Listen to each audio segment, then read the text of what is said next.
Thomas Isaac സ്വപ്നാടകനാണ്. അദ്ദേഹം ധനമന്ത്രി ആയിരിക്കുമ്പോൾ കൊണ്ടുവന്ന എല്ലാ പദ്ധതികളും സമ്പൂർണ്ണ പരാജയമായിരുന്നു.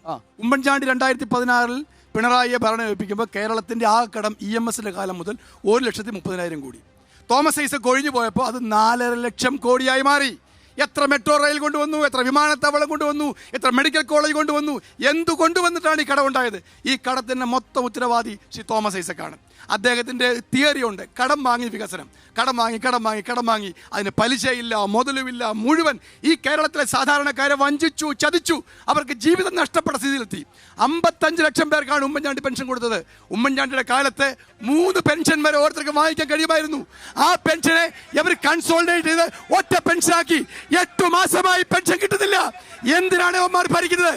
ഈ കേരളം ഭരിക്കുന്നത് എന്തിനാണ്? പാവങ്ങൾ, പട്ടിണിക്കാർ. അതുകൊണ്ടാണ് മറിയ കുട്ടി പിച്ചച്ചട്ടിയുമായി തെരുവിറങ്ങിയത്.